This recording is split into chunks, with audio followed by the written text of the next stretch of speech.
Welcome to Page to Screen, the podcast where Nikki and Christina discuss books that were turned into movies and films that were adapted from books. As always, we do remind you that spoilers lay ahead. Now, we invite you to decide with us the age-old question, which is better, the book or the movie? Welcome back to Page to Screen, where we are neither rich or Asian, but we sure are crazy.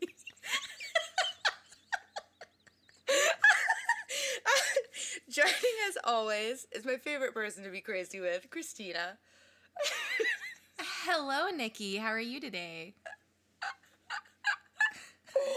Oh, hey Christina, how you doing? I am doing great, and I'm so excited to talk about Crazy Rich Asians. I'm so glad we're doing this because I really enjoyed the book. And like I said at the end of the last episode, I dragged Jesse to see this movie. And then he ended up loving it. I was like, okay, well, I thought I was going to like it, but apparently you like it more than me. Well, we are starting first with the book, which is from 2013, written by Kevin Kwan, and it's a big book. There's a lot of different characters in it, but I suppose the main two people are Rachel and Nick, and she is an ABC, an American-born Chinese. She falls in love with Nick. They have a relationship, but she doesn't know about his crazy rich family, so they go on a trip together from New York to China, and she meets the whole gang for a wedding. Yeah, and there are so many characters in this book. Yeah, there are. There are so many, like, offshoots of the families, and what I really appreciated is, at the very beginning of the book, they actually have, like, a family tree. They do.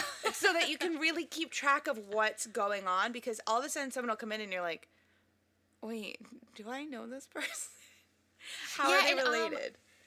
One thing that Kwan does that I thought was really effective was he does the same thing that we saw in Waiting to Exhale, where the chapters begin with the character's name because it does switch perspectives.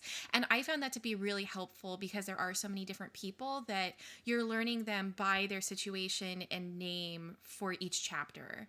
And the other thing that I loved about this book is that he doesn't dumb it down for, you know, a westernized like person reading the book.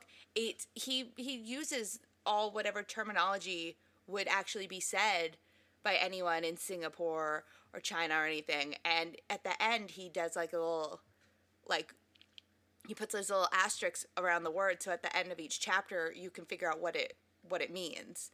And I was like, that's super great. Yes. I loved it. I thought that was so cool. And just like a few times you can use context clues or they might explain something. And one of the ones that made me laugh so hard is in the very first chapter and it's so upsetting when you see the family and they're trying to stay at a hotel and they get faced with racism and they don't want them at the hotel. And then it turns out that they're going to like own the place. So it's very funny. But she says something like, oh, and then she, whispered something under her breath to the guy behind the desk, which meant that she called him dog shit. Like, yeah, it's so funny. That opening chapter is like total like big dick energy, total like Taylor Swift re-recording all of her music kind of. You know what I mean? Where it's like I know I can't haggle. I can't do anything. I would have just been like, okay, bye. Guess we're not staying here. Okay. But they were like, no, we own the place now. And then they fired that guy. I was like, oh my God. I was like, everything they're doing, I was like, this is who I want to be when I actually grow up.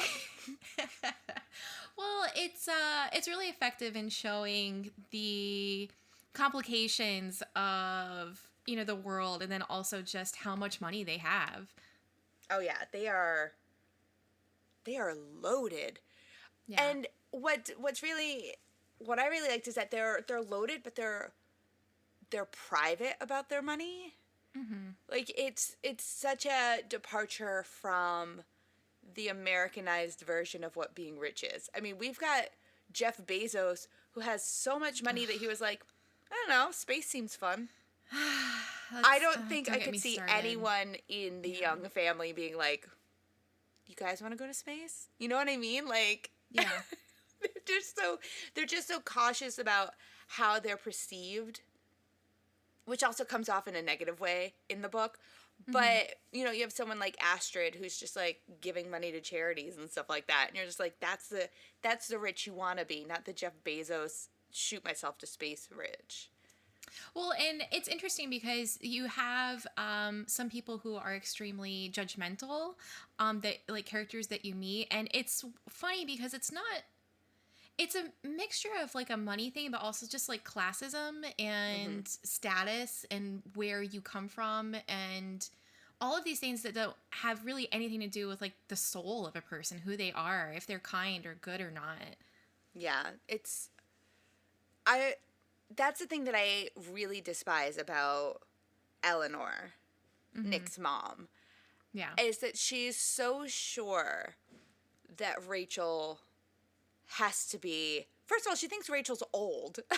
Yeah. she was like, what does she do for when? So when Rachel and Nick are getting ready to go over there, they have this thing that they call Radio One Asia, which is basically like everybody knows everybody's dirt, and they Yeah. share it like nobody's business. It's like a Gossip Girl situation, you know? Yeah, I wrote down Gossip Girl. I It's so loved funny you it. said that.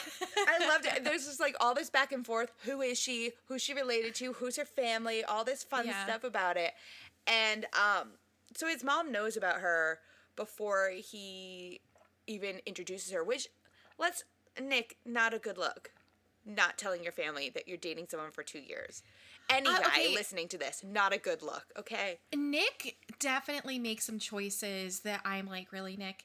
And I'm still okay, at this point I'm still unsure of how I feel about how little he told her and how little he prepared her, because he really kind of sets her up to fail. Yeah. And in a way, I think that him doing it like that, where he didn't really warn her, may have been to her benefit, because it means that he thinks that she can stick up for herself and that he doesn't want to psych her out. But then at the same time, bro, you didn't think that you'd give a heads up?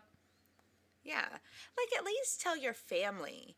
Yeah. Like if there's like two sides to this, you know, like well literally, there's your family and then there's your girlfriend.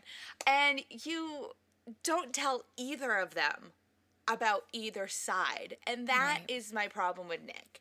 And Hmm. that's where I think the problem is with Eleanor is that Nick won't tell her that he's been seeing someone for 2 years. Yeah. 2 whole years of being with someone. They're basically living together. And Yeah. he doesn't say anything to his mom about it. So she's caught off guard. And because Rachel's a professor, she thinks that she's like a 50-year-old gold digger. But Rachel knows nothing about his family. He spends all of his time with her family. It's like, this is kind of a messed up situation that you put yourself into. Right. Like, you should have at least. I feel like he should have said something to his. Like, well, he talks to Astrid. Astrid knows her. But he should have said something to his entire family. Just been like, listen, I've been seeing this girl. You know, it's not like we are serious, but not ready for marriage yet. Serious. And, you know, I would like to bring her home, you know? Hmm. Yeah. Do that. Don't go, hey, Rachel, you know, it'd be really fun if we spent a whole summer Yeah. hanging out and we go to Singapore and we like hang out in China and we like do all of this cool stuff. Oh, and then you're going to meet my entire family. I can I just say it's 10 weeks. 10 weeks that she agrees to go with him, and she says like 10 weeks is a long time. Like 10 weeks? Are you kidding me? There are so many people that I know that I deeply care for. I can't spend more than one night with them. Like, what are you talking about 10 weeks? Yeah. At 10 weeks, you're moving. Yeah. You're living there. Yeah. After 10 weeks, you've become a citizen of wherever you are at. Goodbye. Right. Like, I know I could Oof. probably do 10 weeks in Italy, but Well, I would have to, like, that's because I know that I would buy a house. One of those $1 houses I keep trying to get rid of. Like, okay, Elizabeth. Like, I live here now, bye. I'm done. Bye. But anyways, Eleanor is awful. Eleanor is awful, and his grandma really let me down too. Yeah, well, you have such high hopes for the grandma. Yeah. Because she lets them live in her house while they're there. Because Nick's mom she doesn't even meet Rachel until, like, was it a third of the way into the book? Like, I was surprised about that. I thought there was going to be a like a meeting and all of that would get started earlier. So it was surprising that, because she's mentioned so many times, but Yeah. she's just not there. Like, for whatever reason, she's unable to appear at different things. Well, because she goes to find that guy, the private investigator. I think that's so messed up that in her mind, like, because Eleanor wasn't really involved in Nick's upbringing. Period, exclamation point. And Nick's father even can't even be around his wife. Yeah. Like, he spends all of his time in Australia, which, listen, after they talked about that coffee, I'm hopping on a plane. Please let me in. I know you have COVID travel restrictions. I just want a cup of coffee. But it's so wrong for me to be like, what? You know what I mean? Like, that didn't make any sense. I was like, that wasn't even a complete sentence. That's how mad I am at Eleanor for not.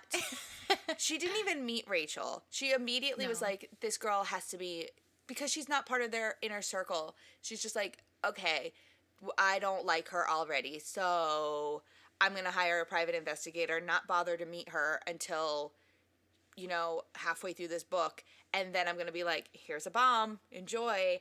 Because it is super weird that she only wants Nick to marry someone from her close-knit circle of friends, because her close-knit circle of friends are kind of all related to each other. I know, it's very incestuous and gross. It's very gross. Like, they don't marry outside of their class. You have a very small-knit community who are all related to each other, and it was kind of like an icky feeling, Like, isn't that like his second cousin twice removed or something like that? Don't marry her. Your kids are going to come out, like, weird. Don't do that. Well, it's kind of like that part in Harry Potter when Sirius Black shows Harry Potter his family tree and they're all, like, fucking each other. Yeah. Yeah. It's like low-key incest. Gotta keep that bloodline a-poppin'. But no, yeah, but that's she exactly decides what this is like. But she decides to sabotage her son's relationship before she has even met the person. Yeah. At least meet them and then meet them and then sabotage them. Yeah. Don't hate someone you haven't met yet. Yeah. I mean, you can dislike someone you haven't met yet, but, like, you can't really hate someone until they actually open their mouth in front of you. There is a lot of the way that Rachel is treated, because Rachel's nice. She's a nice person. She's smart. She's very understanding. The way that she's treated by a lot of the people that we meet who are very judgmental over her reminds me of in High Fidelity, the TV show, when she meets the new female fiance and then she just looks into the camera and goes, what a fucking bitch. Yeah. She hasn't done anything wrong at all. She's perfectly sweet. Yeah. No, it's just, like, everyone, it's like everyone is Cinderella's evil stepsisters. Yeah. Throughout the entire book to her. Nobody actually asks her, like, how she's doing. Except for her friend, Peaklin and Oliver, who are my two favorite characters in the whole book. I love Oliver. Oliver is my favorite character in the book. Like, if those two characters weren't in the book, I would be so mad. I'd be just so, like, livid. Because they are so well crafted. And these are two people that the minute they're both introduced, I was like, I want these friends. Yeah. I'm going to find them and we're going to be best friends. I don't care if they're fictional. Wait, real quick, because this is the first time reading and watching Crazy Rich Asians for me. Did you read the book first and then see the movie, or? Yeah, I actually read the first two books before I saw the movie. Okay. And then I saw the movie and I was like, wait a minute, what? But this was actually only my second time rereading the book. Like, this is like the second time I've read the book. Okay. And we'll talk about it when we get to the movie. I know this is probably early too, but do you recommend the second one? Do you recommend the second one? Yes, because of the ending to this book. Because I feel like, I know this is jumping ahead a lot, because there's so much in here in this book that we haven't even touched yet, but the ending to this book is not a finished ending in my mind. It is not. It just kind of ends. And we'll talk a little bit more about that, but yeah, I definitely think you need to, not that you need to, but I would recommend continuing it so that you can, like, because it felt like the first time I read the book, I thought I was missing pages. Because I was like, what? That's it? So that's why I started reading the second one. I was like, wait a minute, no, this can't be it. So I would recommend it.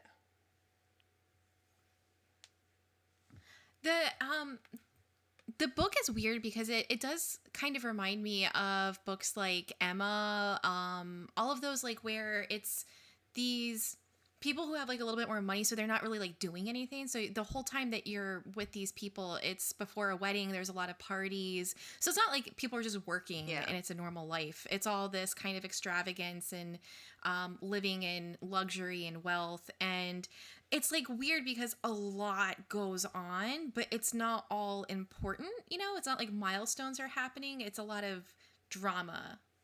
Yeah. Like, there's so much drama in this book, and it's all like side drama before it gets to the big drama. Yeah. Like, can we take a minute to talk about Edison and his family? Yeah. He's a jerk. He's a major jerk. I was just like, I don't want to read this anymore. He's such a jerk. Like, no. He is the exception to the family rule about not flaunting your wealth. He's all over it. And he's got these, in the book, he has a daughter and two sons, and he makes them dress up for everything. They all have to be in the sharpest suits and all this stuff. And that scene at the grandmother's house where the kid spills orange Fanta all over his suit, and he's like chasing that kid around. I was like, I hope you fall down a flight of stairs. I hate you. So we already talked about Oliver, her best friend Peaklin. We talked about how awful Edison is. There's a guy, there's cousin Alistair and Kitty Wong. Yeah. Great. There's we have referenced her, but we haven't really talked too much about her, and I think she's a pretty big character is Astrid, and all of the drama that's happening with her and her husband, Michael. Michael is the worst. Michael is awful. Okay, so in the book, they've been away for a while, and then they sleep together, and then he's in the shower, and she looks at his phone thinking it's her phone because there's a text message that says, so gross, miss you inside me. Ugh. And it's not even spelled INSIDE. It's just the letter N. Inside. Ugh. Ugh, disgusting. And she does, the fact that she doesn't murder him immediately, I was like, what are you talking about? She's just like putting this in her back pocket. Oh yeah, she's very controlled about her emotions. I really like her. I love really, her. Really like her. Like, I thought that's she the kind was of so person interesting. Yes. Yeah, same. She really, honestly, the book is supposed to be about, Rachel and Nick, but I would have much preferred a whole book about. Same.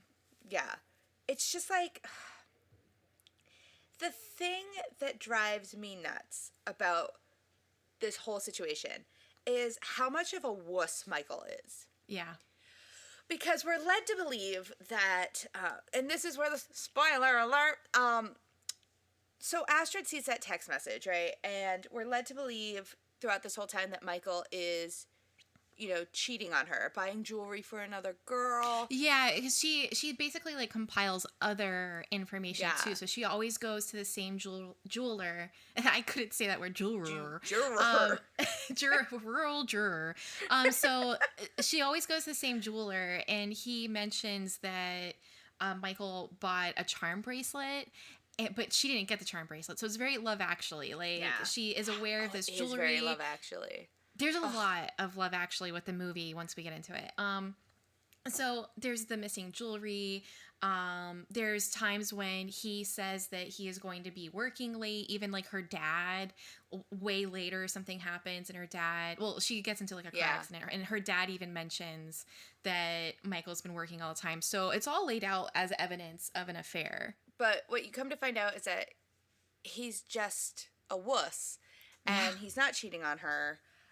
He set the whole thing up so that she would divorce him. So it's a lie. He wasn't actually cheating on her. I think that he is basically trying to do Gone Girl, but it's the guy version, so he's a lot less like thought out and kind of lazy. Instead of Gone Girl, it's Bye Guy. Bye Guy. Yeah. The story of Michael and Astrid. The Toodaloo dude. Well, it's just in Gone Girl, at least she puts in a lot of effort into this big grand lie, and he just sends himself a text message and buys one piece of jewelry. Yeah, it's ridiculous. And what makes it even more apparent that this guy is just a wuss about the whole situation is Astrid's ex-fiance, Charlie Wu, who, oh my God, Charlie Wu is a prince. He has a knight in shining armor. She should definitely leave Michael and be with Charlie Wu forever and ever and ever. Yeah. Like, I'm writing Astrid and Charlie Wu forever on all of my notebooks, surrounded by a bunch of hearts. Because Charlie and Astrid were engaged. They had a huge falling out, huge fight. They didn't end up getting married. And he's super rich because, she's super rich. Everyone's super rich except for us. And he helps her with this Michael thing. Mm-hmm. He helps her track him down, finds him in, I think it's Hong Kong where they find him. And he convinces her, hey, he wants a divorce, but he's going to regret it. He told you everything. Why don't you not grant him his divorce for a year? Give him some time to think about it. And she was like, okay, whatever, fine. And as soon as they leave that discussion, Charlie, super rich, calls up his money manager dude guy and is like, I want to buy his company. Yeah. I want it to go for $30 million because there's only two partners, so they can split it evenly. Mm-hmm. And he does all of this stuff so that Michael can be the rich guy that Michael wants to be, so he can feel worthy of being with Astrid. And his whole thing, Charlie, the end of Charlie's whole character arc in this book is he's just like, I just want her to be the happy girl I knew she was. Yeah. What is wrong? Charlie.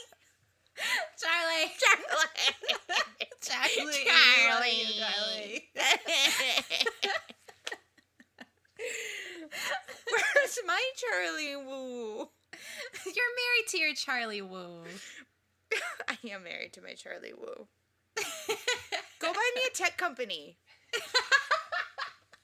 Hey, hon, I'm going to the kitchen. Do you want anything? A tech company. Yeah, I was thinking tea or maybe a Gatorade. No, that's fine. Can I get a really big diamond too while you're at it? Is that in the fridge? No? Cool. Speaking of Astrid, though, when we're talking about how we dislike Nick's mom and she's so judgmental and hateful, and this is the difference because I can't speak the today, words are so good today. Yeah. Speak very goodly.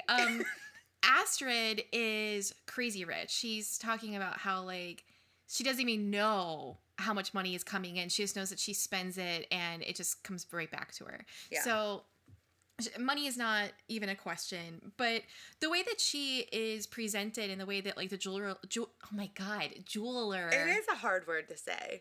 The guy that sells jewelry. The jewelry man. The jewelry man. The jewelry man can. He makes the world gold. um, so he even says how she wasn't the type who would just come in and drop $1 million in 15 minutes. That she was sweet. She always brings him goodies. I think it's like a pineapple cake that they eat. Yeah. And she just talks. She's very, like, the type of pieces that she even looks at.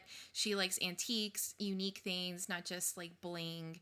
And I don't know, like, I just really liked her as a character. Oh my God, she buys those Clark Gable Yes. Yeah. cufflinks, and I was like, oh Yes. my God, that whole part about, like, that little inner monologue about Clark Gable. Yeah. I was like, this is beautiful. And he did cheat on Carol Lombard. Yeah. So, yeah. Like, look at this. Look at the imagery that we're being presented with. Like, Did you notice, like, how many times they mentioned Western, like, pop culture icons, and most of them were old Hollywood? yeah. Yeah, I thought that was loved so it. interesting. Yeah. I like the writing in this is just, it's fun. Like, it was Yeah. a very quick read, too. Yeah, and I do think that some of it could have been a little bit shorter. Like, some things I thought went on for a little bit long, and some things felt just slightly repetitive. Yeah. But, like, I feel like some of the stuff with Nick and Rachel at the end, it's like, well, this is kind of like the same thing that just happened. I'm not too sure why they're having this conversation again, but that's okay. Yeah. That's like a very small nitpick. I also think some of the stuff with Rachel and Nick felt rushed towards the end. Agree. It's possible maybe he didn't know, like, how he wanted to end it, which is the reason why it feels so stunted. There's some good stuff, but it's not quite as tight as the rest of the book. Yeah. Yeah, it gets weird because Rachel, rightfully so, gets mad at Nick at the end of the book for not being open about his whole family. But then she's also mad at him because he had a threesome with these two girls when he was a teenager. And I was like, do we really have to throw that in there? It was fine just being mad at him for never telling you about his family. I do not understand that at all. Like, I don't know. That I understand, like, when you first learn something like that about someone that you're dating, you're like, oh, okay, now that's forever in my head, and I want to wash my brain with Clorox. But with her age, you would think that she wouldn't get upset about something like that, you know? I think the reason she was really upset is that he knew that they were going to be at the wedding. Yeah. And he actually introduced her to that girl, Mandy, who called Nick Nico. Yeah. They were introduced to each other. And at no time was Nick like, oh, by the way, I kind of dated her for a little bit and we fooled around. You know what I mean? Yeah. Like, that was his opening to say it. So I understand why she would be upset about it. But I would get upset about that too. Yeah. Yeah. I think her main anger point really should have been at the whole fact that he didn't tell her anything. Yeah. But, and then things get weirder too. Like, the whole last half of the book feels like you are going downhill on a bike and you can't get to the brakes. Yeah. Because, and it's, like I said, the book was a quick read. Like, I started, even though, like, the first time I read it, I thought it was a quick read. And that's why I was like, am I missing pages? And then I only started reading this maybe, like, 2 days ago. And Oh, wow. Yeah. It, like, when you get it on a Kindle, it tells you, like, oh, it's going to take you, like, 5 hours to read this book. And I'm like, done. Yeah. I can definitely do that in 5 hours. I've got nothing else. I don't have a job. That's a lie. I have a job. But the last, like, maybe, like, if you're judging it in time periods, the last, like, 40 minutes of the book is Eleanor reveals the truth about Rachel's father, who is locked up in jail, but he's not actually Rachel's father, because then we find out from Rachel's mom, who comes all the way there, that this whole thing, this is why the ending's so weird. It's so much We're drama. gonna get into it. The ending of the book. Yeah. Sorry, real quick. It feels kind of like in soap operas when it's like, and no, I am the twin. Yeah. Ba-da! Like, it feels like every single dramatic thing you're about to say, after that, there should be a period and then a ba-do-do, and I like a zoom in on Yeah. Eleanor or It is Astrid. it is so soap opera-y at the end. Yeah. Everything leading up to it felt kind of like grounded in reality. And then the ending happens and you're like, "What? You mean this whole time we've been following these people, this is what you've been dealing with in your past?" Oh my god, it threw me. It threw me the first time I read it. It still throws me today. Because Mhm. what we find out, Eleanor hired that private investigator, told the grandmother everything that she found out. The grandmother forbids Nick from proposing to Rachel, which he was going to do, and it sounded really beautiful. That proposal sounded gorgeous. It did, yeah. Um, and you know, Rachel leaves, camps out at a friend's house, and because her dad, who she thinks is her dad, is in jail in China. Cool. So she's like, I'm gonna go visit him. Cool. Cool. And then Nick shows up the day they're going to leave, and it's like, don't go to China. I brought your mom here. And she was like, what? And her mom tells her, and mind you, this is the last chapter of the book. Literally, last chapter of the book, the mom drops the ultimate bomb that she fell in love with someone outside of her class, and his family treated her like a maid until she got pregnant. And everyone treated her fine. Like, her husband was beating her and cheating on her and stuff before she got pregnant. And then he was still Horrible. cheating on her, but he wasn't beating her when she was pregnant. And then she gives birth to a daughter. And they're like, oh, no, we cannot have this. We're going to disfigure her and drop acid in her eye because it's the only way you're allowed to have a second baby. And I'm sorry, I don't mean to laugh, but it's just, It's oh just my, so horrible. Like, is I don't know horrible. what to do. Oh, but wait, that's the other thing. It's not her husband's baby, because the whole time he's beating her and going out and cheating on her and like verbally abusing her, she made friends with the guy who lived downstairs at her apartment building, and they fall in love, and it's his baby.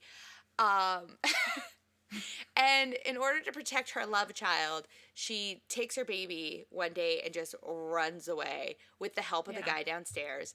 And they know that they can never see each other again because she's worried that the family will come and kill him. So she gets on a bus and gets out of the country and gets on another bus and then gets on a boat and comes to America. And then after all of this is said, hold on. After all of this is said, they hug and then they're like, where can I get a Singapore sling? And then they go out for drinks, and that is the end. That is the end. Done. The way that you just said, though, the mom running away with the baby, it reminds me of Lori in Little Women running away when he gets turned down. Yes. And getting on a boat and rowing away. He just took a boat and ran away. But that is the most chaotic ending. It is. And that's why you should read the second book to find out what actually happens next. Because I know. I was like, wait, what? And Yeah. I was curious about reading the second book, but I wasn't sure if it was one of those things like it's actually really good and the story continues, or if it's like a cheap kind of let's make more money off of this. I think it falls into both categories. Yeah. I read the second book right before I saw the movie, and that was the movie came out in 2018. Yes. Yeah, so it's been a while since I reread the second one, but I just had to know. I was like, you cannot, like the way, they don't actually just leave it with her saying, where can I get a Singapore sling, you guys? What, they have this huge emotional outpouring, and then they're like, I'm hungry. And they're like fighting over where to get food at. And then they go out for Singapore slings. But then, apparently Nick and Rachel kiss, but we hear this third way via Peaklin, who's there. Right. And Peakling and Rachel's mom cheers. And that's the end of the book. That's the end of the book. Yeah. Yeah, it definitely feels unsatisfying to me. It feels very first, like ending of a first season, and there has to be at least 2 or 3 seasons, you know? Yeah. It's just, it just ends. it, Like, it doesn't even feel like you're getting Rachel's whole perspective on it all. Like, yeah. you don't even feel like you have experienced her, Nick, or her mom absorbing everything that just happened. Yeah, there's no closure. No, none. It only goes halfway because, Nick has segregated himself from his entire family. Mm-hmm. He's not talking to his mom. He's not talking to his grandmother. He's not talking to anybody. And at the end of the book, he still hasn't reconnected with any of them. Yeah, and there's an interesting side of it where his mom Eleanor almost lets him be raised by his grandma, because then that way he'll like get the money when she dies. Then like he'll be the favorite, kind of like out of the Yeah. family, and you don't even really get a full understanding of what the status is for Nick at the end of the book when it comes to like the finances with the family. Yeah. We have nothing. Nothing. We're just kind of like, we're just left waiting. Yeah. It's kind of like I remember it upsetting me the first time I read it, and it upsetted me. It upsetted me, Nailing Mom. it. We are doing it today. No, it upset me again when I read it because it's not even like we're drunk or anything. We just can't talk. It upset me again when I reread it because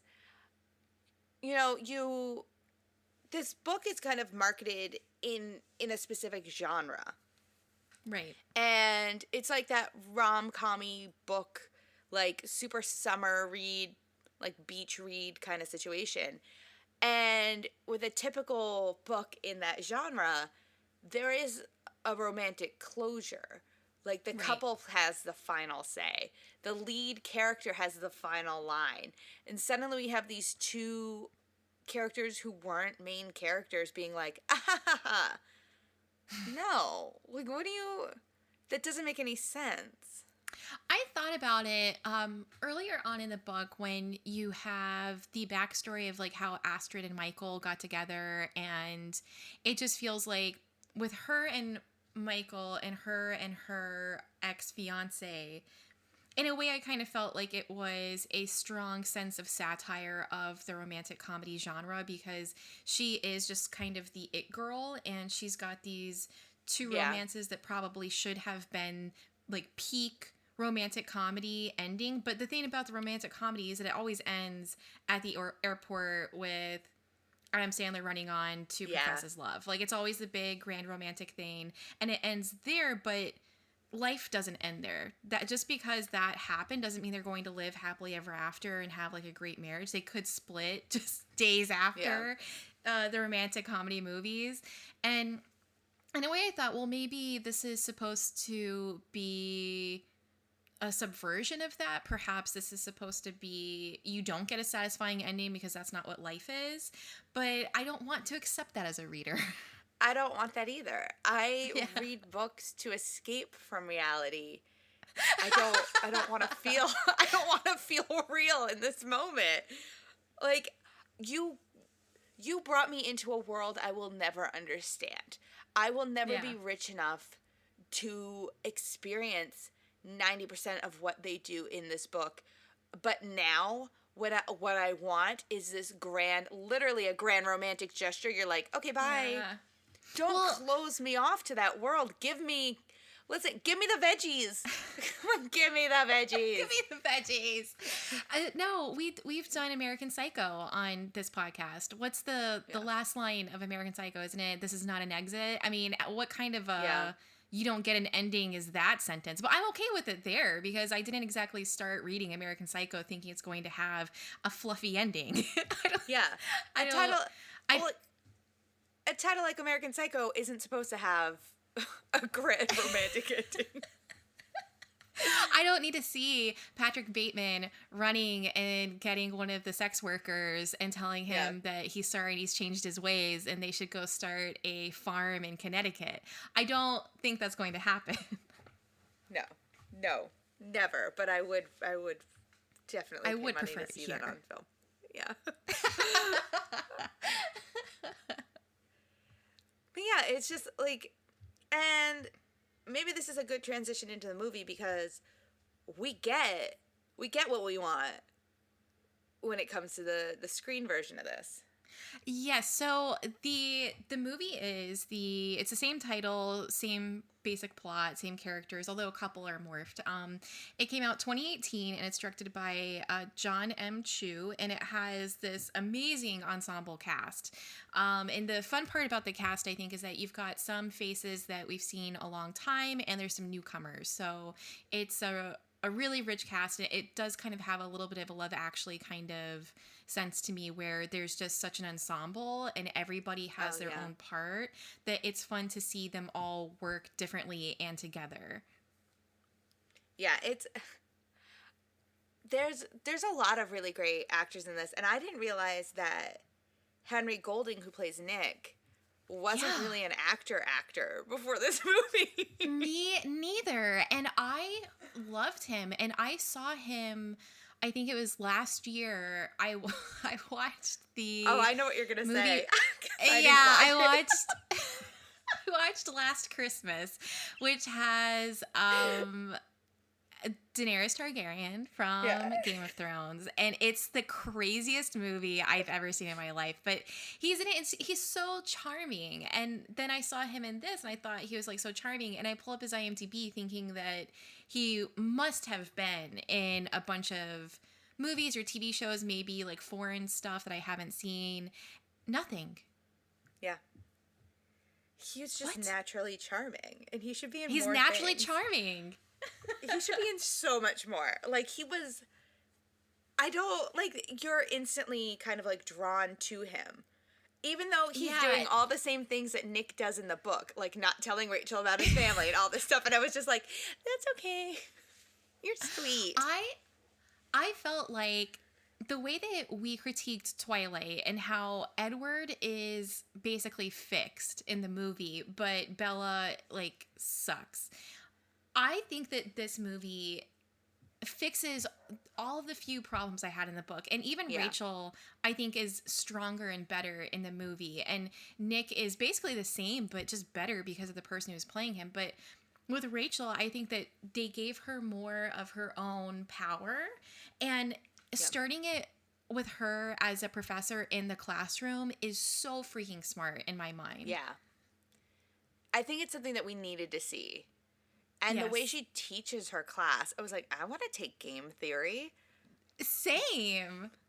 Like, I've never in my life thought of it. And every time I watch this movie, I'm like, I should take a look into that. I'm in New York. She teaches at NYU. Let's do this. No, they are such a cute couple, and you just like them both. They both have such strong likability, and then the two of them together, they're just so cute and pretty. Like, even just pictures of those two actors standing next to each other on the red carpet, it's like, kill me. It's like Barbie and Ken. Like, I don't know what to do with these two. Oh my God. Jesse and I had a full-on conversation about this when we watched the movie, about Astrid.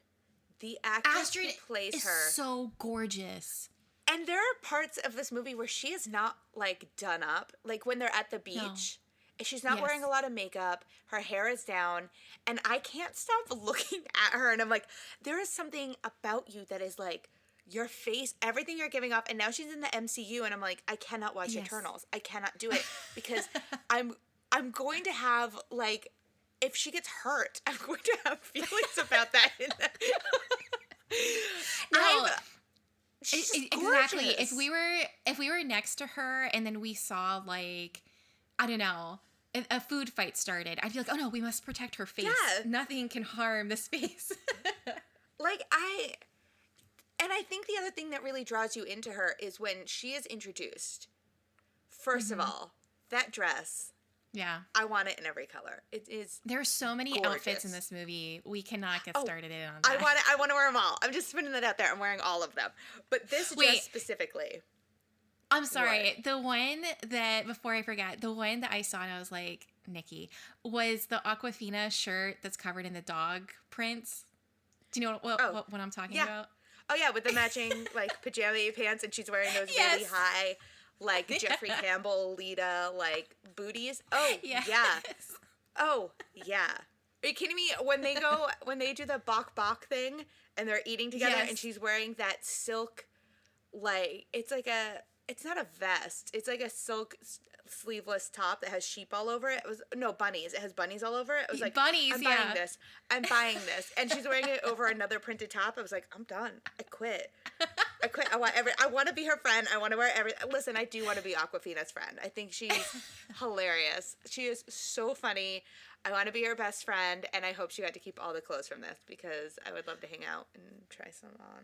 But You know, with Aquafina, it's the funniest thing because I know that she is just like super hot and she's been around for a couple years now, but it's like I didn't know anything about her, and I feel like within the last few months I've just been hit with an onslaught of Aquafina because I saw Raya and the Last Dragon, and then I Yeah. watched Crazy Rich Asians this week, and then I also watched Shang-Chi last night because it was Disney Plus Day, and then I also just watched her interview that she did for the Hot Ones, the where they eat like the hot sauce, and she was Oh, so yes. like cool and laid back, Yeah. but also funny and really intelligent, and I just love her. Well, she's also in the Oceans film too.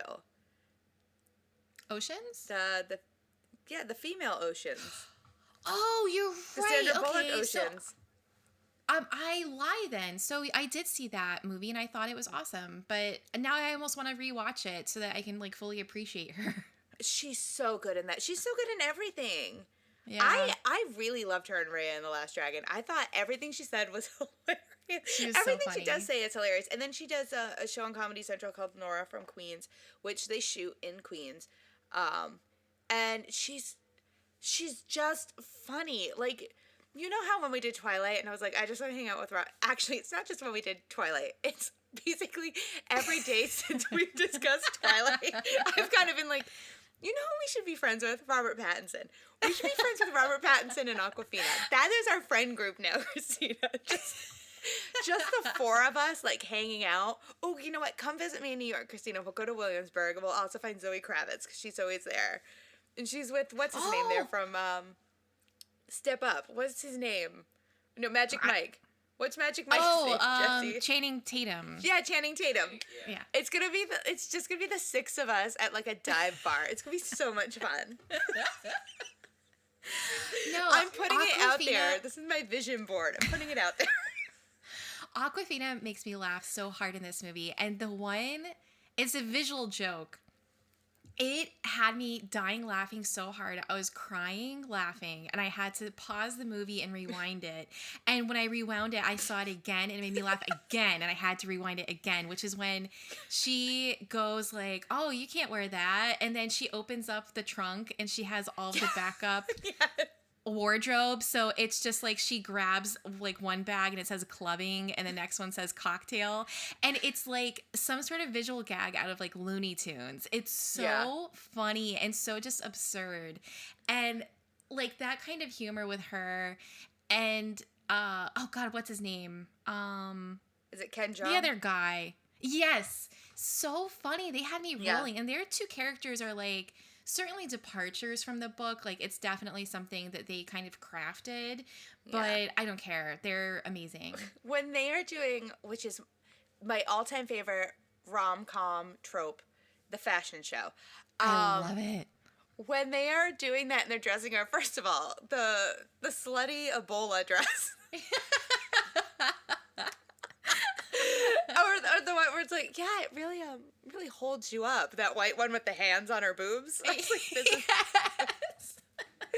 But when Ken Jeong comes in as her dad, and he's got that ugly blue dress, and he's like, here, give this to her and say it's from you. She'll like it better if you say it's from you.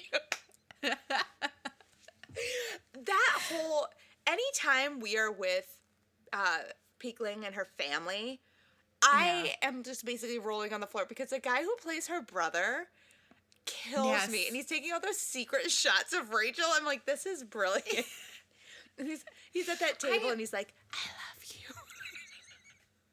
I think that I love the book. I think the book is actually like very fun, and it had me guessing, and it like my when it you find out that Michael didn't actually cheat on Astrid and that he faked it, my jaw dropped. Like Yeah. there's just a lot of twists and turns and some cute stuff too, but the movie I think is really kind of brilliant because whatever might be just slightly wrong or lacking in the book, they really kind of fix in the movie. And the movie has a very strong sense of like looking at the different cultures that we're talking about, but also doing this very musical type of vibrancy. And Yeah. it looks at a lot of the different romantic comedy tropes and specifically puts them in here. So you've got the wedding, you've got the fireworks, you've got the grand romantic gesture in the airport, you have this fun soundtrack, like all of the wardrobe montage, like all of that's in it, but it doesn't feel tired. It feels newly energized. Yeah. And it, every time I have said it again, I will say it again. Jesse loves this movie. We've seen this movie a lot. And when I watched it for the podcast, Jesse wasn't home and he was so mad at me that we watched it again last night. But every time we watch this movie, it never gets unentertaining, if that makes sense. Like there's never a moment where I'm not entertained by this film. And I have seen it a lot. Like everything is just so tight, and I think that's what was really great about taking it from page to screen. I said it. Is that Take a shot. Yeah, take a shot, you guys. Take a shot of green tea. It's still the morning for us. Actually, I've got tea right here. It's not green tea though, but I'll take a sip. Take a shot. Glug glug glug. They really tightened up a lot of the stuff that I felt was too much from the book and condensed everything for the movie. And then, we did get a proper ending. It's everything you kind of wanted to see all in one. And even though there is a second and a third book, if they don't end up doing a second film or a third film, it's done in such a way that you feel satisfied almost, except not. Mm-hmm. Except not. There is a part in this movie that bothered me. But Uh-oh. No, Which you part? go. You say your thing, and then we'll get to what I was going to say. The only grievance that I really had was I felt Astrid could have been more in the movie. Yeah. Like, I feel like she could have had a lot more scenes and more to do, especially with just how beautiful and perfect that actress is. You would think that you would utilize her a little bit more, but I also get that they are making this very clearly it's Nick and Rachel's story, and Rachel is even more so the main character than Nick is. And so they've increased her, lowered some of the other characters. So I understand why Astra's not in it more. Well, here's what I think is happening. Okay, because for anyone who's never seen this movie, you have to watch the credits. Yes. Because there is one minor mid-credit scene. Mm-hmm. This throws me for a loop. This is a thing that I cannot get over because I think it's so funny. So Astrid kind of follows the same trajectory from the book into the movie with Michael. But I feel like in the movie, it's kind of like he actually is. Because we have it's not like the double twist of he's faking it. It's left like, no, he's cheating on her. I mean, unless that's something they wanted to bring into the next movie, if they do Which a sequel. they definitely could, yeah. Because Astrid really comes into her own, and like in the book, she's kind of like, don't leave, blah, blah, blah, kind of, And in the movie, she's like, we're packing up our stuff. We're leaving, and we're moving into one of my many other houses, so bye. I love that line when she's like, well, I'll just go to one of my apartment buildings. Yeah. And then she wears those self-appointed coronation earrings, and I was like, yes. You do it. I was like, I'm going to have a self-appointed coronation now. I want fun earrings. But during the mid-credit sequence, so we're left to believe that Michael was actually cheating on her, and they are completely separated. they're at spoiler alert, an engagement party for Rachel and Nick because we got our big romantic gesture at the airport. Yay. And she like walks up to like a I almost said a punch bowl, like the bar. And there's another guy walking up next to her. And, she gives him the side eye and he gives her the side eye. And then they're like standing next to each other. And then they both look at each other. And then the credits continue to roll. This guy is, what is his name? I forget Harry Shum Jr. Am I saying his last name right? Yeah. He was actually on Glee. I do know this. He is in 30 seconds of the film. He's not even in the film. He is in this one scene. Do you know that he gets billed above Ken Jeong? Yeah. Kills me. Every time I watch this, I'm like, are you kidding me? Are you kidding me? Yeah. He doesn't even say a word. He doesn't say anything. He doesn't do anything. But I feel like with that last scene, they are setting it up for the next... For the sequel. Yeah. Yeah, for it to be more about Astrid. And I'm down for that. I am so Same. down for a spin-off movie. And I mean, is she like the main character in the second book? The second book kind of follows the same guidelines as this one, where it's like different stories. But does her story continue? It does. Okay. Her story does continue. But I feel like if they... Because I know that when I was doing some research for this, I did read that Henry Golding did say that they are trying to work on a script for the second one. And I'm going to tell you guys how it should go. Hey guys, it's a... Okay, we're here. Hey guys, I'm going to drop what I think the next movie should be. Feel free to use it. Pitch it to me, baby. But I would like to have a consultant fee on this film if possible, and Christina too, because she's here. So Hello. This is what I think the next movie should be. The next film should definitely be about Nick and Rachel trying to plan their wedding, knowing full well that Eleanor isn't super into it, and Eleanor could be like a crazy, bridezilla mom, trying to get her way and do it the young family way. But spoiler alert, that's the B plot. The A plot is all about Astrid. Astrid finally meeting, finally introducing us, I guess, to Charlie Wu. And we finally get all of the good Astrid stuff that you cut from the first movie. It's just about Astrid. It's, you know what? It's like I guess a how Stella got her groove back situation, but for Astrid. Astrid is finally getting herself back on her feet. She has her young son that she's taking care of, and she finally meets a guy, and it's all about how they connect. Done. I'm take it so away. 100% down with that. Like, I would watch that in a heartbeat. Yeah. And I think it would work really well, too, because, I don't want to spoil the second book, but there's something in the second book that you can definitely pull into. Okay, Christina, earmuffs, don't listen. Wait, are you okay if I say it? Are you going to read the second book? I don't know what you're going to say. Yeah, Are you going to read the second book? You are? Yes. So even if I say something that's a little bit spoilery, would you still read the second book? Well, you don't want to spoil it for people who didn't sign on to getting a sequel spoiled. Yeah, that's why I'm telling everyone else, earmuffs. Everyone, jump ahead, hit the fast forward button real quick. There's okay, you know what? I think I can do it in a non-spoilery way. Okay. So there is what you can bring into the second movie is that from the second book, Rachel, because in the first book you find out that Rachel's mom never reached out to her actual father. She doesn't know where her actual father is. All of that.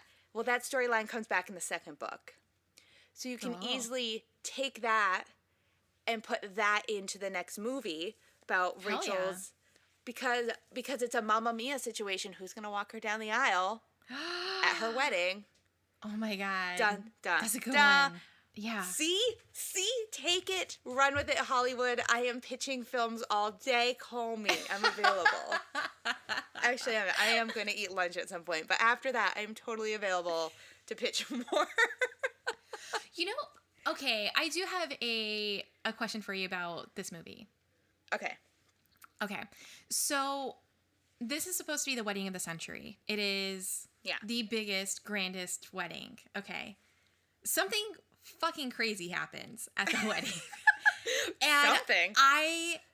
okay, so so the wedding that they're going to, it's what, Nick's friend, and it's this huge wedding. Everyone's gonna be there, and in the movie, it's all this like beautiful kind of botanical garden. So it's like flowers and leaves Yeah. and very like secret garden romantic style kind of a thing. And she comes out in this like gold like bodysuit that then goes into this really big train. And when she shows up, the bride, when she shows up to walk down the aisle, it gets quiet for a second, and then the aisle fills with water.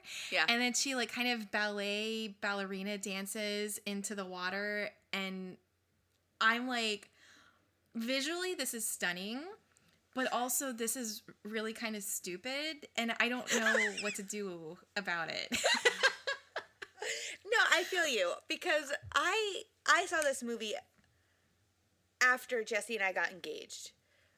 So it was before we So got you're married. all wedding, yeah. Yeah, so I was already planning my wedding. Mm-hmm. And I saw this and I went, "I'm sorry, you did what now to that church?" Because in my mind, the more difficult aspect for me about this was the fact that she also convinced her bridesmaids to follow her down that water pathway. I was like, okay, listen, there are some things that brides do, but this is something that a bride did. This is nuts. I mean, it's definitely a wedding that you would look at and go, yes, this could only happen in the movies. I could never see a normal human being doing something like this. No, and I don't know. I struggle a little bit with these big scenes in movies. It's kind of like in Bridesmaids when Wilson Phillips shows up, and we're supposed to understand that it's just like a last minute thing that got thrown together. And it's like, well, there's a lot of things that would have had to have been organized in order for this concert to happen. And my mind starts to go into that real world place. But I won't do that every time. I just do it when I feel like maybe they are balancing between absurdity and real life too much. Yeah. So when that water came out, I'm like, I am not buying it. But at the same time, I can see where the director is probably meeting with like some wedding planners and going, okay, it's got to be something crazy. So what do you got? Go think about it and give me some ideas, and we'll pick the craziest one. And I guess that's what this was. Yeah, I mean, we also have to put ourselves into the mindset that the book and the movie is literally called Crazy Rich Asians. Yeah. And Oliver right. Oliver even says in the movie that he helps procure things for the aunties, like a what was it, like a rare gong. And Rachel's like, "Well, why would you need that?" And he's like, "Because you have the money." That's literally this wedding. Well, why are you flooding how am I supposed to get out? The wedding's over. How do I leave? How do I leave your wedding? Like, I don't know. It goes to this like point of, it turns into, it becomes ostentatious. It's not even pretty to look at anymore when you're just looking at this huge taxidermy lion. Like, I don't even understand. This isn't good taste. This is now we're getting tacky. Yeah, just a little bit. But I will say the cutest part of that whole wedding is when those kids run up the aisle. I know! It was so cute. And that little boy with his little chunky cheeks does that little stupid dance every time. Every time I'm instantly just like, oh my God, my ovaries. He's so cute.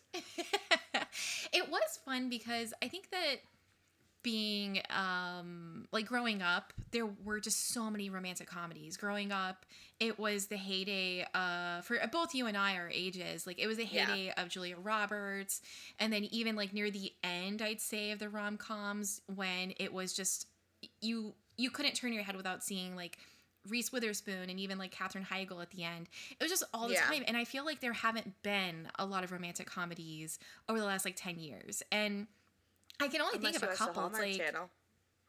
Well, of course, there's the Hallmark Channel, but like I think of like The Big Sick. Long Shot was one. I mean, I could probably count on like one hand how many I actually saw over the last 10 years. It's crazy. Oh, there was one with Daniel Radcliffe that I really liked. I don't even know what I you're don't know. talking about. Yeah. There just hasn't been a lot. So it was fun watching this, and it did get me very emotional a lot. Like when they're looking at each other during the wedding scene, I was like, oh, they love each other. Yes.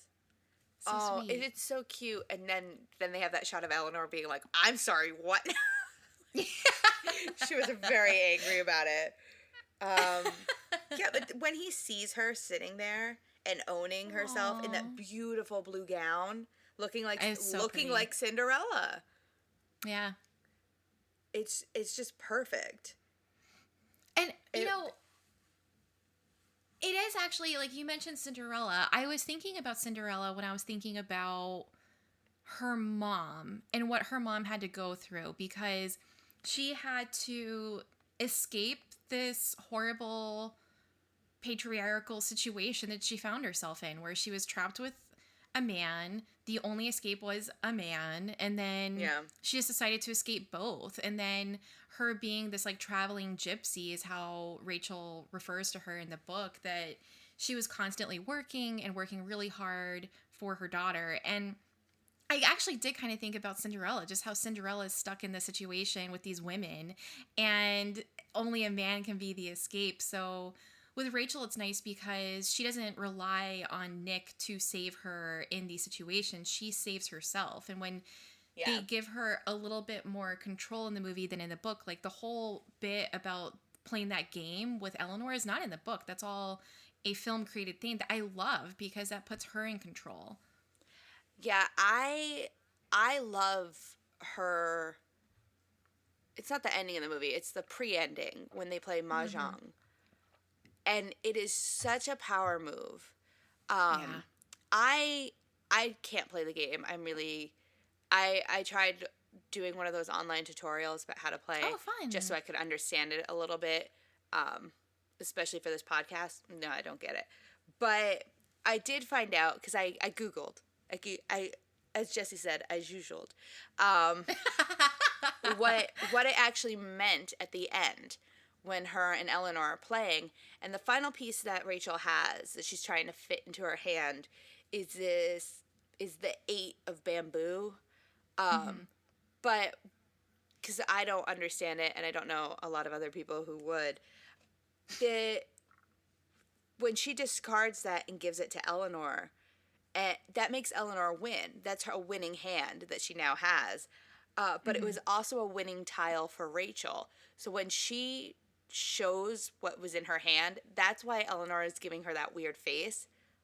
Like, oh my God, what have you, like, really? Because she knows that Rachel had all the power to demolish her, literally in this game of Mahjong and with Nick. And instead, she let her win. And it is such a power move. It is so amazing. And Rachel is so much more powerful in the film than in the book. All the women are. Even her mom, Rachel's mom, comes out there, and she's at that other table, and she stands up and gives Eleanor that, like, what? She basically does the bok bok thing to her. She's like, I got so crazy emotional in that scene when Rachel is like, when you see him with someone else, no, it was me, the poor girl, and she's gonna give him up, and she won, and I don't know, all of that was just so heartbreaking, but then also so impressive that she had the gumption to stand up to Eleanor like that, and then have her mom, like, I could cry right now, like, and then her mom supports her, perfect. And she's proud of her mom. She, like, just shows how proud she is of her mom in front of Eleanor, who has been just so mean and hateful. Like, when Eleanor looks at Rachel and says, "You'll never be enough," and in this moment, like, Rachel is just saying, like, "I am enough." Hits me. It's so good. It's so good, because that's the other thing, like you said, most of these rom-coms that we were getting when we were younger always required the man. Yeah. And this was very much a strong female being like, with him or without him, I'm more powerful than you'll ever be. And it was just like, So good. So good. I love it. It's like, it's like you can either have me around and he'll be happy, or you cannot have me around and he's gonna resent you forever. And I was like, oh my god, I love it. I loved it so much. Because that's so not Yeah. me. That is not me at all. I would have just rolled over. Okay, bye. Thanks for having me. The minute that, because in the book they put a fish in her purse, I think, and then in the movie Yeah. it's in her bed. Or wait, did I swap that? No, you're right. In the book, it's in her Okay, purse. okay. Yeah.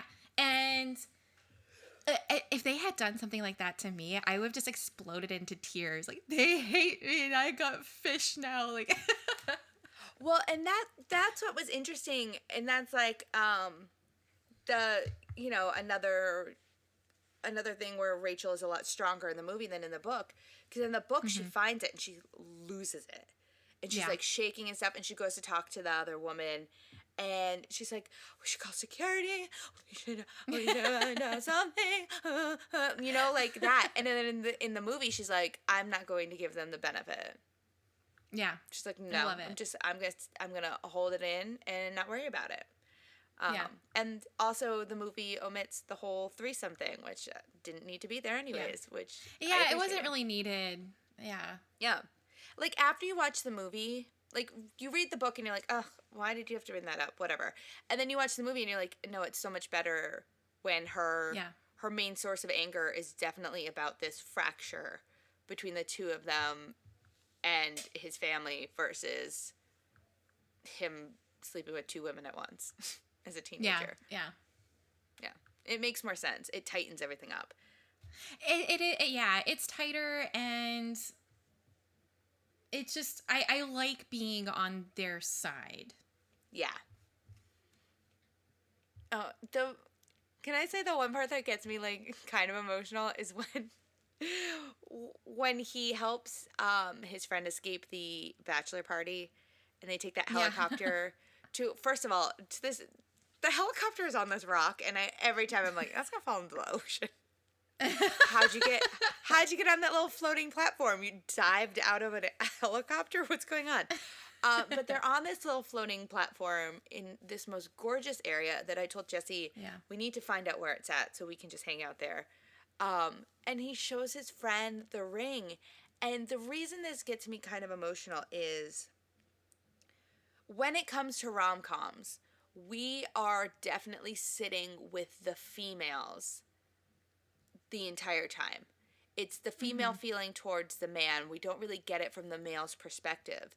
And we finally get a scene of two guys being super jazzed that one of them is going to propose to his girlfriend. And it's one of those beautiful things where it's like, we should see this more often. I want to see more male emotions. Like he's struggling, and you see all of this, and it's just these two guys talking about marriage. And I was like, it was so good that I turned to Jesse and I was like, did you have a moment like that? You ever do something like that? This is, we haven't talked about it on the podcast, but you and I have talked about it separately, where isn't that one of the reasons why you like Frozen 2? Because he's toying about the whole, like, how to propose thing. Yeah, I love that number too, when he sings Out of the Woods. Yeah. I'm like, oh, so good. No, but you're right. You don't get that side of it as much. Yeah. So I think because we don't get it that often, when you do get it, it's kind of like an emotional gut punch, because you're like, oh my God, guys do it too. Mm-hmm. It's just really refreshing. I think this whole movie was just like, we get a different perspective on life. We get different ideas on, what it means to be well off. And then we finally get men, I know I say well off, like they've got a couple hundred more than me. No, they're like super good. And then we get this whole like emotional side from these two guys, and it's like even at the over the top wedding scene, he's crying at the altar. It's gorgeous. Yeah, it's so sweet. It's so sweet. It's so beautiful. I don't know why this was occurring to me, but I found some similarities between the movie and An Affair to Remember, which I know is going to sound really crazy, but yeah, Nick is even referred to as like Nico, And that's Cary Grant's nickname in An Affair to Remember. And in An Affair to Remember, he's like very careful to introduce her to his grandmother. And there is like a preciousness to the grandmother until she kind of turns, but there's a bit of a preciousness to her that I felt as being very sweet. And the way that in the movie, when he looks at her speaking to the grandmother, I feel like it's very similar to An Affair to Remember. And then even some of the music cues I found to be a little bit similar. That's so interesting. I didn't even pick up on that. But it could just be because that's one of my favorite movies, so it's always in the back of my head. I love that movie. But no, like the book and the movie both had this really big old Hollywood overtone to the whole thing. Yes. So no, I could definitely see him being inspired by something like that, taking those little aspects of all of these different old Hollywood films. And putting them all together. I found it very interesting when I was reading about the director because did you see that he has a dance crew? It's the What? I'm AC/DC. It's called the AC/DC Adam Chu Dance Crew. And how do we join? This is the director who also directed In the Heights. I think he was in talks to direct Wicked, but I don't think he is anymore. He is directing Willow that's coming out on Disney Plus. And Don't even get me started. I am already ready. I'm so ready for Willow. But he talks about, because they asked him why almost all of his movies incorporate dance.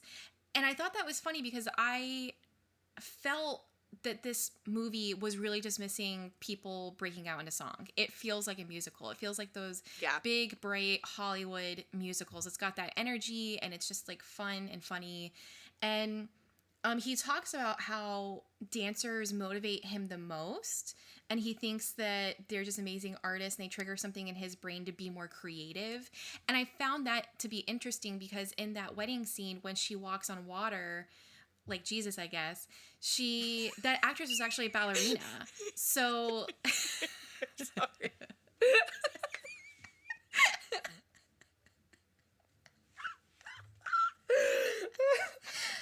It is kind of crazy. Like, oh, how do you want to walk down the aisle? Well, I want to ride a horse, or I want to be in Cinderella's carriage. I want to walk on water like Jesus. Like Jesus.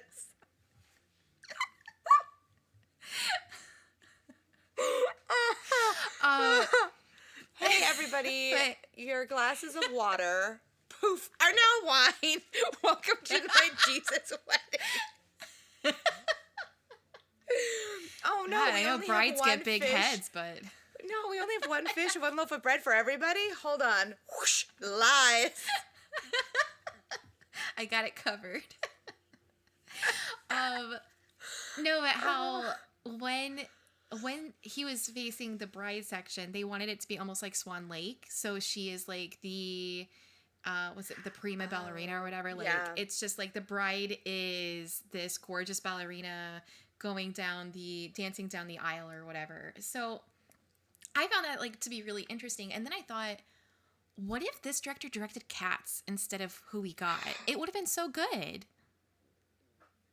Yeah, because it wouldn't have been weird. They wouldn't have been CGI. No, he would have done it like the more Broadway traditional. Show. Yeah. Yeah. And actually, like, I don't know, zoom out so that we can see the dancing. Yeah. I don't need to see people up close like that. It was weird. I don't need to see human hands. It was weird. Would you recommend either of these to people? Oh yeah, I would definitely recommend both. Yeah, I would recommend both. The movie I would probably recommend more, but I find both to be just so fun and so, especially the movie, joyful, and I just had such a good time from beginning to end of the movie. Like I just, I'll be rewatching it. It's a good movie. Yeah, it is a lot of fun. It's a lot of fun, and it makes me hungry. God, I'm not gonna lie. While we have been recording, that we had to pause it for like 1 second because of something, and I started to look up a menu of a place nearby. I was just staring at the food.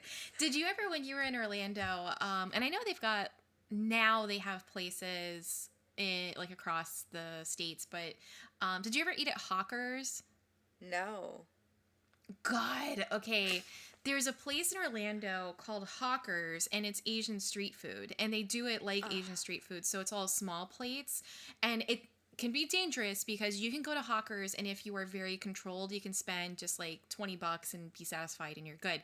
But if you're not careful and you're very hungry or in a group, you could easily spend a ton of money because they have everything from like pot stickers. They have the exact same dish that she eats at the beginning of the book when she has the bread that you tear apart and dip in the curry.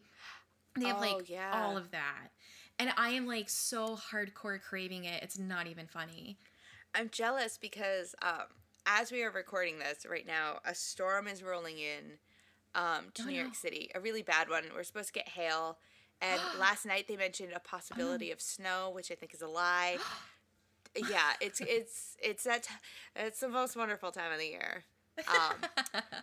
But that means the options for food delivery have closed. And I sent Christina a video yesterday because Jesse and I were going to do a whole themed dinner thing while we watched Crazy Rich Asians, and all of the restaurants that we wanted to get like Chinese food and stuff from were closed. And I did set that video that I sent to Christina to the song Agony from Into the Woods. Because I can't do something serious. It's got to be a joke. And as we are recording this right now, Jesse did check because he's an amazing husband, and the same places are closed again today. So No. I am depressed, and I'll be that way for the rest of the weekend. Food definitely has a huge part to do with this, but I think probably more so in the book. I feel like you get a little bit better details on the different stuff that they're eating. And I think it's so funny when because they go on an airplane and they show up, and then they're talking about going to some place to eat, and everybody's arguing over where like the best place is. Yeah. Which is so funny, and I think that that's such like a cute, very true thing in foodie cities, that there's just so many good places and everybody's going to say like a different one. That's how you know you're in a good spot. And I don't know. I think that's fun. Yeah. I think that the food of a culture is like really important. It's how you can experience like different things. And did you see the behind the scenes thing of the dumpling making? Yes, and all I wanted to do was eat dumplings. I know. We got dumplings last night. They're just so good. I'm like on an Asian food binge right now. No, but in the, and I don't think this is in the book, but in the movie, they have a scene where they're making dumplings. And it's like a way that everyone always knows how to make the dumplings. And it also is like a bonding moment, but also it's a moment where Eleanor gets to be catty as always. But the director actually had the whole cast get together at the beginning of production and make dumplings together. So that was a way for all of them to meet each other and connect, and they made dumplings, and it prepared them for the scene that they would make dumplings. I think that's so cute and fun. Yeah, I thought that was really adorable, and yes, it did make me super hungry. But yeah, no, I totally agree with you. The whole thing about like in the book, food is definitely a bigger thing than in the movie.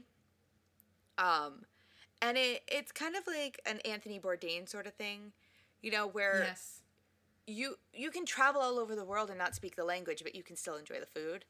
And because like the food tells a story. So when they're all arguing about where they want to eat at, where the best place to eat at is, like you get that because that's exactly what you would do. Like, like that's what Jesse and I do here in New York. That's what we argue with a majority of the time between the two of us. Like, oh, well, I want to eat from here. Well, I want to eat from here. Well, this place does the better this. Well, this place does this better. You know, I think when food people get together, that's their big conversation. And to have that be such a central focal point in the book is a really interesting to put that in there. And it's almost like you're creating a new character that is just the food. Yeah, absolutely. And I wish that was a little bit more in the movie, but I do love that Yeah. montage at the beginning when they're at that Yes. like open night market, Ugh. and it's just all like I get so hungry watching this movie, and they're showing all the different food. Like I can't even eat half the stuff that they're showing. But like then Yeah. they show that guy making pita bread, and I was like, I'll eat 7. And then they have those big beers, and I'll drink 4. Um, and it's like they're eating like chicken satay, and I'm like, oh, okay, I'm available. Ugh. And there's one dish that it's like in a quick shot of the montage that looks like the spiciest chicken you'll ever Yeah. eat in your life. And every time I see it, I'm like, I'm gonna eat that. I'm gonna go. I'm gonna eat the spicy chicken. It's like this is definitely if I would definitely recommend this movie as like a dinner and a movie situation. I Oh, think it'd be such a absolutely. cute Yeah. and it works so well. Like it's such an easy Yeah. theme to do. Definitely pour yourself a Singapore sling, order in some food, and watch Crazy Rich Asians. Like it's so good. The whole thing, it's just so Yeah. good. Yeah, and you can also I this is like a cute one where you could try to like make your own dumplings or make your own like bows or something like that. Like you can even try to replicate some of the street food that they're having. yeah. Oh yeah. I want to go to a night market. Christina, I know that we I know, I'm previously said so that we are going to hungry. go to New Orleans, but how about we just hop a plane? So hungry. I want to fly first class like they do in those chairs that turn into beds and just go. Let's just go. Let's just go and eat for a weekend. If they can do it, we can do it. I wait. Oh, okay. So with the music to the movie, I do think it's cool that Aquafina actually sings on the remake of Money that they recorded Yeah. for the movie. Yeah. That one's really fun. I love the music in this. We were just I talking love about the this right music. before we started recording. It was Yeah. so good. I love the music, and I just think it's cool though that Aquafina is like the only other woman I can think of is maybe Queen Latifah, and they're in like this boat with what Will Smith, like people who are in movies and then rap a song Yeah. for the movie. That is so cool and baller that it's like, yep, that's me, and that's also me on the soundtrack. So much fun. Will Smith is the king of that. I Will miss Smith, it. I wonder if that's like in his contract. Like, hey, if I'm doing a happy, upbeat movie, I have to be able to write a song for it because he definitely did not write a song for The Pursuit of Happiness. Nor would I Yeah. want him to. Like, that'd I just don't be remember sad. it with Ali or Suicide Squad. Yeah, no. No. Yeah. But do I know all the words to Wild Wild West? Yes. Can I do it right now? Yes. Will I do it right now? No, because of royalties. So we're going to leave that there. But I also know all of Men in Black, too, so. Well, I thought that the score, or not the score, rather, the soundtrack was fun because they took some songs that you and I know as being sung in English and Yeah. then they translated it. So you immediately hear the tune and you know it, but it's in a different language. And I just think that that is so fun and unique, and it's just yet another like binder of the cultures. Yeah. There's, like, we were just talking about this. The cover of Coldplay's Yellow Oh, I that is love in it. this movie made me want to find every cover in every language because it was just so beautiful. Yeah. I'm not like a Coldplay fan. Oh, I'm definitely So- not a Coldplay fan. So it's not like I have any connection to that song. It was just so well done. Yeah. It just sounds there's just something about it where it's like it tugs at your heartstrings a lot. And The way they did the it. director is did say gorgeous. that he wanted to do Yellow because of the horrible like stereotype and jokes about Yeah. Asian people in the color yellow and how it was reclaiming it and just saying like how they're not afraid of making an inside joke about it and still doing the song. And I was like, what a ballsy move. Like, I love that. It's just so much thought in all these different areas. Yeah, the book and the movie, once again, a lot of big dick energy going around in this. Yeah. Like, right. like from the characters themselves to the director, the writer, everyone is super ballsy when it came to this. Like, and I really applaud that. I think it's amazing. And this movie got a lot of people talking because it was one of the first films since the Joy Luck Club to really have like an entire cast of an entire Asian cast and crew. Yeah, and I saw people online trying to, because that's something that's been said a lot, and people are trying to mince words about that statement, saying it's not true. But it really kind of is, because it's like some people were pointing at stuff like The Last Samurai as, oh my God. And it's like, well, yeah, but it's also kind of problematic, and the main person's a white guy.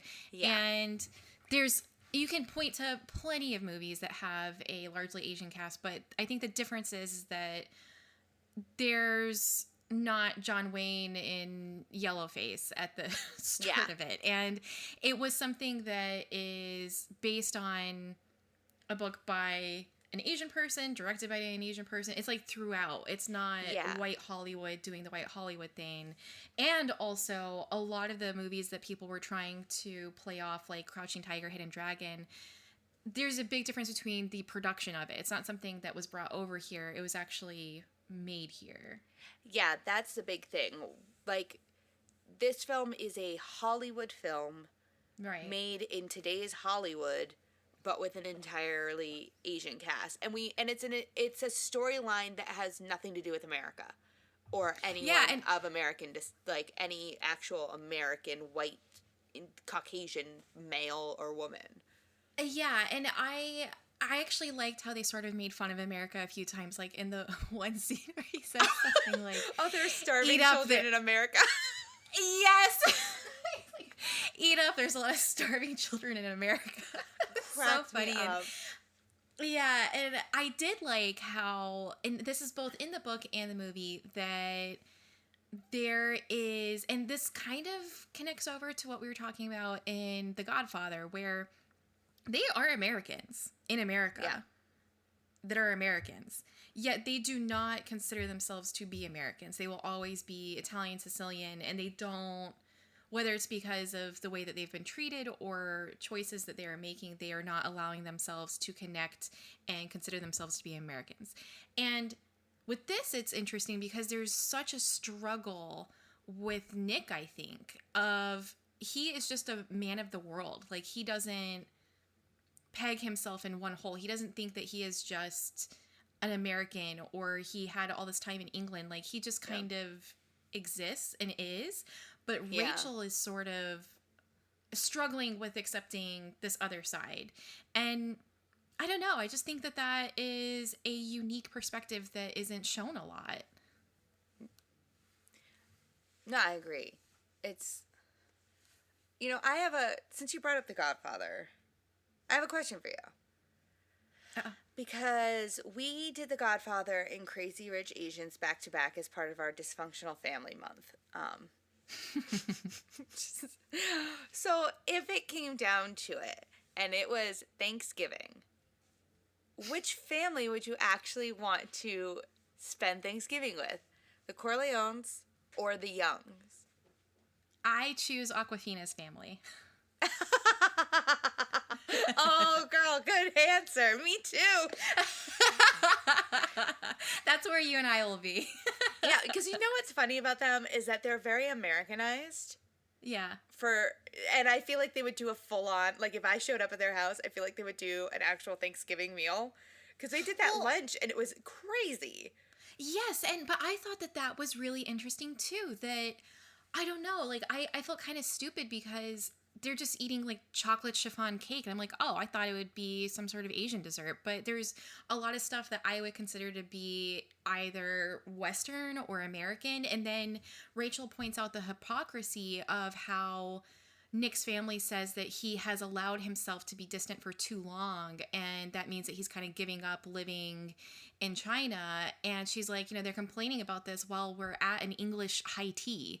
Like, Yeah. do they not understand that we are in an English garden in China? So clearly they adopted a lot of other cultures and have brought it here, but they don't consider that to be outlandish. Yeah. The hypocrisy is heavy with the Young family. And that's why I would not go to their Thanksgiving, because I feel like they wouldn't invite me anyways. And I know that I'd be accepted at the Corleone table, but God forbid I say anything and then I'm dead. Then I'm Luca Brasi, and I don't feel comfortable with that situation. Listen, if the Dawn offers you anything, I got some bad news for you. I know, yeah. Listen, no, we learned this. The only time we go to hang out with the Don is at the day of his daughter's wedding. No ifs, no buts, no candy and nuts. It's the only time we go. I did enjoy this like behind the scenes fact for the movie that the beautiful green ring that Eleanor, who's played by what's her name? Michelle Yeoh? Oh, I have it in my notes. I think that's how you pronounce it. I love her. Yeah. Even though maybe I didn't say her name right. Yeah, Michelle Yeoh. Am I saying that right? I think that's how you pronounce it. I'm not 100% certain. I'm very sorry if I did not pronounce it correctly. But she plays Eleanor, so that's Nick's mom, and she has this green ring that she wears.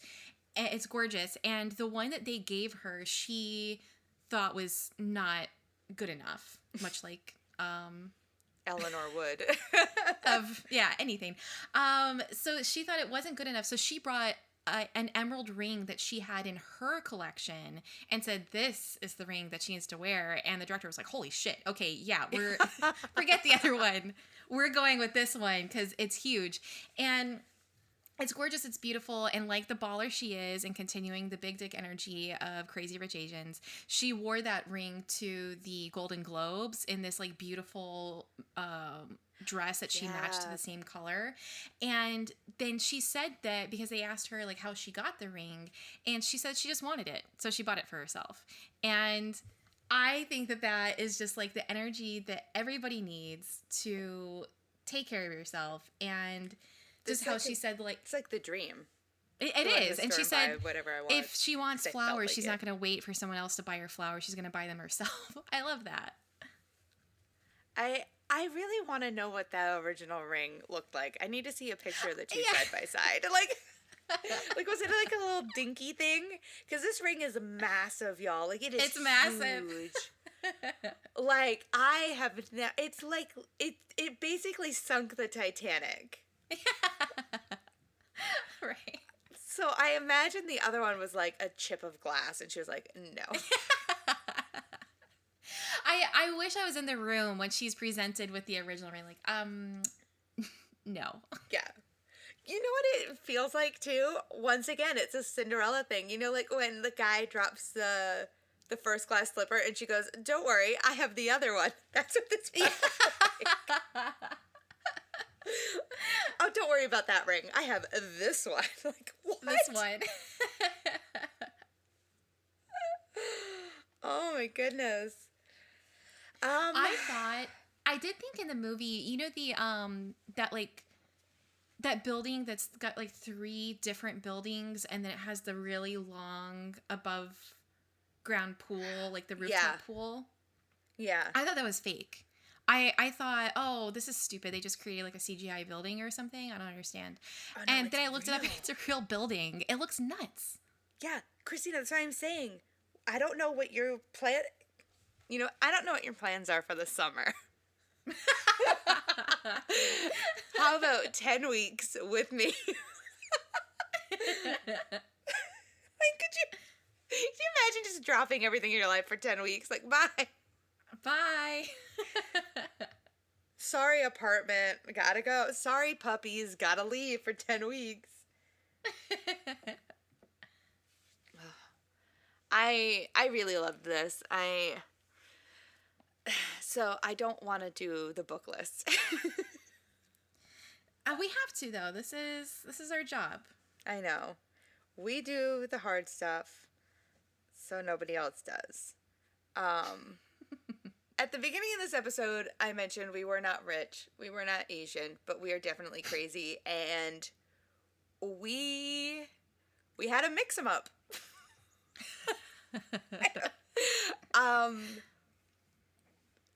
We're coming to the end of our year-long book list, and it finally hit us that we needed to change a thing. We almost had a couple of things. We had a long conversation. I was losing sleep over this particular issue. So the list, the plans have been changed, and we've modified the list, and honestly, looking at it, it makes a lot of sense to me. Yeah, same. Okay, so we've got a new list. So pay close attention to these changes. If you don't notice it, we'll tell you. So number 1, as always, our baby, your baby, Rosemary's Baby. Hail Rosemary. Hail Adrian. Then we have The Godfather, High Fidelity moving up to slot 3. Interview with a Vampire moving up to 4. Wizard of Oz drops down to 5. I know. We went crazy. And coming in at number 6, Crazy Rich Asians, followed by Emma, Hell House, Waiting to Exhale, Jaws, A Night to Remember, Who Framed Roger Rabbit, Jumanji, The Birds, Forrest Gump, Twilight, Born on the 4th of July, Valley of the Dolls, Mommy Dearest, Old Possum's Book of Practical Cats, Ready Player One, and Eat, Pray, Love. Woof. Yeah. We only got one more to add. I am good with this list, and I think the next one is it should scare some of these other items on the list. Yeah. You know what's going to be fun? When we start 2022 and we have one book on the list. You don't have to speak as much. You basically end up rapping when you get to the list at this point. Yeah. It's like, where should we put this one on the list? Oh, I know. Slot number 1, because it's the only one so job far. well done. Thanks for all of your hard work. Oh my goodness. I still can't believe we only have one more to add to this. I know. Whew. This year really flew by. It did, and this month is flowing by. Flowing. like the stream that we walked down to get married. It's flowing by. I knew you were gonna say it. Oh my goodness, this was such a fun episode. It was, yeah. I hope you read. I hope you read the sequel, and if you do, I want your thoughts on it. And for everyone listening, I am reading the Edward version of Twilight, and I will recap soon. I wonder actually if we will be able to discuss the second one. If they do a sequel to the movie and they incorporate some of the sequel to the book, then we can find ourselves here again and I would love go back into these family. Yeah, I want to hang out with Aquafina more often. Listen, same. She knows we're available. We'll meet them all in Williamsburg. And by the way, she nicknamed her wig the Ellen. Like Ellen DeGeneres. Yeah. That is that is also one of my favorite lines from the movie, is when he makes fun of her. Yeah. It says that we ended up with the Asian Ellen DeGeneres. I love it. Oh my goodness. Oh, so much fun. Okay. So much fun. So Christina, do you want to tell the people what's happening next? So, the next episode, we are doing the Dr. Seuss How the Grinch Stole Christmas. No. He stink, he stank, he stunk, and I am ready. It's actually been a long time since it was one of the books that I had, because I had not like a whole Dr. Seuss collection, but I did have a few, and it was one of them, and it's been years since I read it, so it'll be fun. I love Dr. Seuss books. And I love this cartoon. Yeah. The cartoon's great. I almost said Adam Sandler. The Jim Carrey movie Oh no. has some fun parts to it too. I'm excited. I'm excited that this is our first step into Christmas. Yeah. Yeah. My heart will also grow 3 sizes. I mean, that's a medical condition that I personally have, but she's got a large heart. it got one big atrium, y'all. Shut up. I'm only half happy. No, we're on our way to find the spirit of Christmas. Yeah, we're gonna do it. We're gonna find it. Mm-hmm. No, but I'm super pumped about this. I think the other reason I'm excited about this is we did Jumanji this year, as a kid's book, and how it translates to screen, and I'm excited to do that again with The Grinch, because I don't think a lot of people I think people appreciate these books like The Grinch at the holidays, but I think more people need to appreciate children's books in general. They're fun. Sure, yeah. Gosh darn it.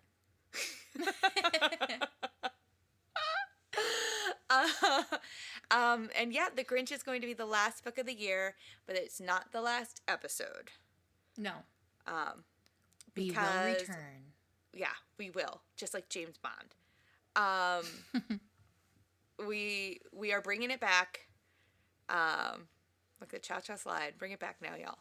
We are bringing back our annual Christmas Carol review, and we'll have more information about that for you at the end of our Grinch episode. Ooh. That's me, the ghost of Christmas past. And I can't wait to go through the yet to be Christmas that we have ahead of us. Yeah. I know we're diving into the holidays pretty early for the two of us, but oh, this is going to be fun. It'll be a lot of fun. Oh, I'm so excited. I mean, it happened so fast, but I'm very excited. And as always, thank you to everyone who listens to this episode. It's, we're trending in Canada and Japan, so thank you guys. Like, it's super awesome. And thanks as always to Jesse. Thank you, Jesse. A bunch of work, and I appreciate all of it. He is the magic that makes this happen. And thanks, as always, to my forever crazy Christina. Thank you, Nikki. And I would still sit on a park bench and talk to you. That's my new sign off. Oh, please let it be. Please let it be. It took us this long. We're in season 2. I think we need an official sign off, and that should be it, because it still makes me laugh every time. It makes me laugh too. But I truly do mean it. I would sit on a park bench and talk to you, Nikki. You better. Oh my goodness. Okay. So everyone, trim up your trees with Hoozle Fluffs and all that fun jazz, just like the song says. Get your roast beast. What I'm saying. Yeah, get your roast beast. Look out for the Grinch. It's coming, and we're going to take your Christmas. So until next time, everyone. Bye. Bye. Bye.